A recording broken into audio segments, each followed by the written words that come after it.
Every month, a ton of new games release, and every month, gameranx puts together the ones that are probably most worthy of your attention. Hi folks, it's Falcon, and today on gameranx, 10 new games you need to pay attention to in September 2022. Starting off with number 10, it is Metal Hellsinger, a rhythm FPS. What does that mean? Well, it's a game that looks a lot like old school Doom with new school graphics, and if you can shoot to the beat, you're better off. Basically, the more you can be in sync with the rhythm, quote unquote, the more destruction you will cause. I assume that means more damage. It really looks like a high-paced shooter, though, that incorporates a lot of the elements from the recent Doom resurgence, more or less, but for whatever reason comes off a little more old school to me, which is interesting because of the rhythm element just not really being a part of your typical FPS. It's one of those games where I think it could be really, really fantastic. There is a demo to play. I have downloaded and played it. I don't know that I've played it long enough to really give you an accurate judgment of the game, but what I did play, I did enjoy. The game features a soundtrack from Serge Tankian of System of a Down fame, and it comes out for the Xbox Series, PS5, and Windows September 15th. And number 9 is No Place For Bravery, a game that wears its influences on its sleeve. There's a lot of Sekiro, a lot of Dark Souls in there, but it does definitely have its own identity as well. It's really a gorgeous looking game, and they've done an incredibly good job of making a ton of varied, well-animated, cool-looking enemies, and that's kind of what has me most interested in it. The world is one where these giant monsters have appeared and more or less made it really suck for people, you know? Like I said, it's slightly inspired by Sekiro in terms of you see the posture meter. You can bring them down posture-wise and then execute them, and that's very Sekiro-like. But it's also got some platforming that I think probably is going to work a lot better, frankly, than platforming in Dark Souls, because it's 2D, and to be frank, it's just way easier to make platforming good in a 2D game. The game's also designed as somewhat of a Metroidvania, so a lot of these things are very interesting to integrate into the Souls-like formula. I'm excited for this. I think it looks like a fantastic game. No Place For Bravery is coming to Switch and PC on the 22nd. At number 8 is The Last of Us Part 1. So yeah, Last of Us has been remade already. The version that we saw on PS4 Pro was actually a pretty good looking version. However, The Last of Us Part 2 is a significantly better looking game, and now The Last of Us Part 1 looks as good. And I know there's going to be a lot of people who are like, this has been released too many times. I think that there's actually a good reason to release it. The original and even the remake still has that kind of look from its era.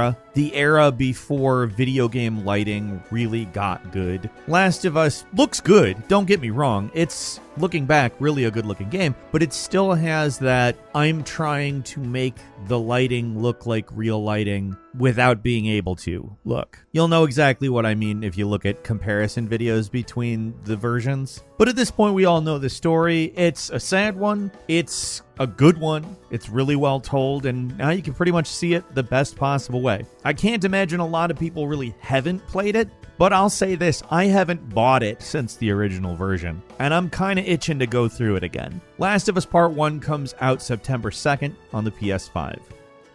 At number 7 is Valkyrie Elysium. Now, I don't know if you remember way back, and I mean way back, but the original Valkyrie Elysium was released on the PlayStation and really only got major traction, at least as far as I can remember, when it released on PSP in 2006. It was a game that kind of felt like a platformer that had RPG battles in it. It was actually a pretty sweet game. Valkyrie Elysium is the 5th game in this series, and it drops the traditional turn-based combat in favor of an action RPG style combat. Essentially, the point of this game is to stop Ragnarok. To me, it kind of looks like a Dark Souls Light type formula. You do have some of the more over-the-top Japanese action type elements that are in there, and it overall looks like a pretty interesting game altogether. Obviously, fans of the original, it remains to be seen just how good it works as an action RPG, but we'll see when Valkyrie Elysium lands on the PlayStations September 29th.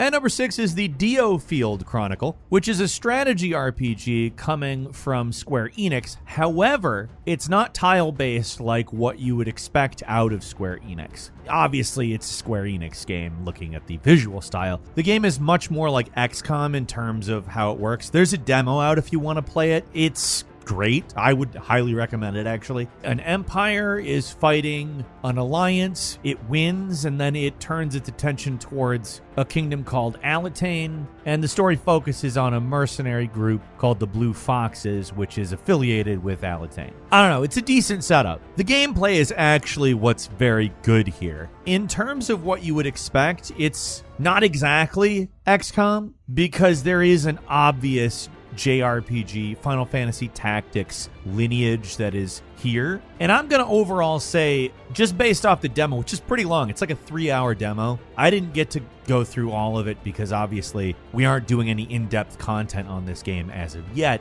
But I will say, it's great. What I played made me definitely want to play the whole game, and I definitely will be when it comes out for the PlayStations, the Xboxes, Nintendo Switch, and PC on the 22nd.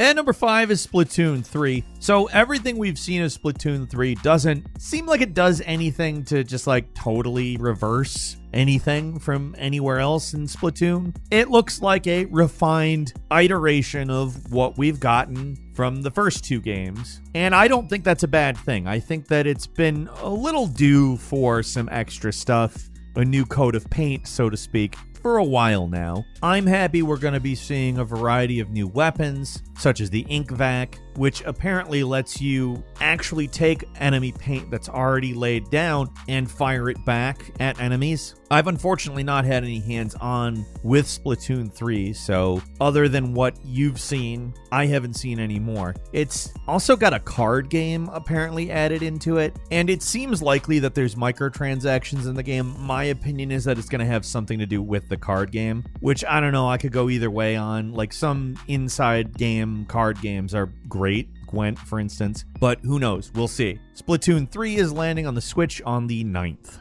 And number 4 is Soulstice, which you're gonna right off think of Dark Souls. The name of it just reeks of it. It's a dark fantasy looking game, etc., etc. However, take a closer look. It's much faster in pace for one, kind of reminding me in some ways of Nier Automata, or perhaps some kind of, DMC inspired lineage. Platinum Games, Capcom type stuff, and that is great. For a little extra, the ghost that's following you around is actually your little sister. She does some assisting in combat, but also is essentially the major catalyst for all of the puzzles in the game, at least from what I've read. This isn't necessarily a game that I feel like, wow, I've never seen anything like it. However, it is a refreshing mix of a few different things that I think look really cool together, and I am a sucker for anything that has DMC or Platinum as an influence. Very obviously this does. Soulstice comes out for PC, PS5, and the Xbox Series September 20th.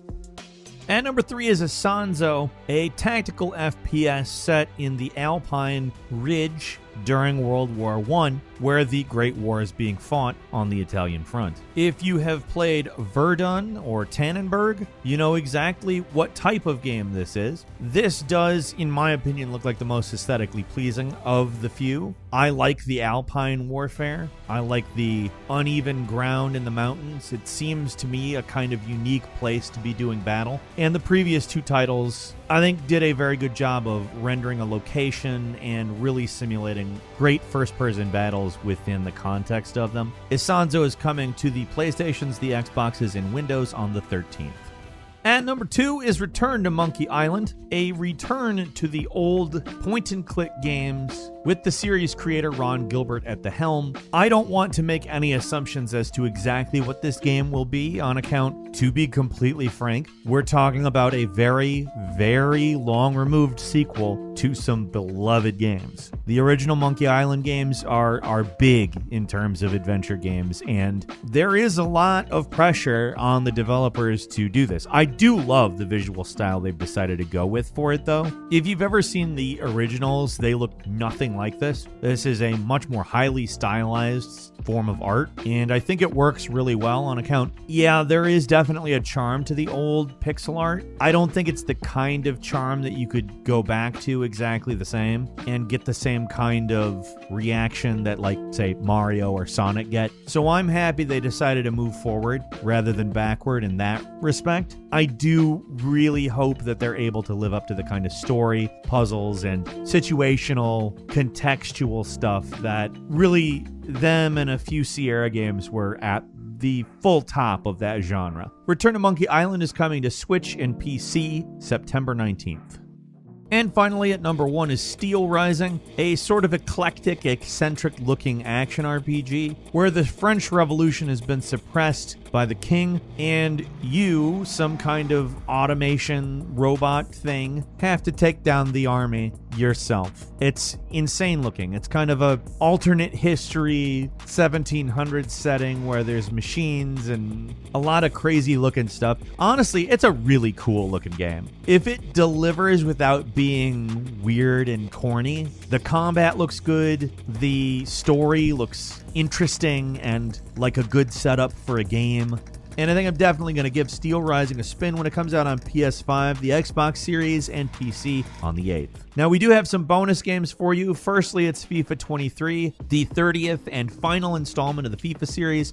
It's going to be called something else, but you know FIFA is going to still be around, right? I don't personally expect a lot different out of this. They've incorporated a new animation system that does look pretty nice, but it's FIFA. You know what you're getting. If you like it, you like it. If you don't, it's not for you. Slime Rancher 2 is next. A kind of weird, much more colorful version of the Harvest Moon type life sim where you're building a slime ranch. That's coming to the Xbox Series and PC on the 22nd. Moonscars, a 2D hack and slash platformer with a dark fantasy story that gives me kind of Dark Souls meets Castlevania vibes. Lands on the PlayStations, the Xboxes, PC, and Switch the 27th. NBA 2K23, which kind of looks like an iterative progression of last year's game, as per usual. Nothing major that I'm aware of. Still, NBA 2K is a great series, and we all know this at this point. That lands on the PlayStations, the Xboxes, Nintendo Switch, and PC on the 9th. Outer Wilds is coming to the next generation on PC and Xbox Series. And Temtem, a massively multiplayer creature collection adventure game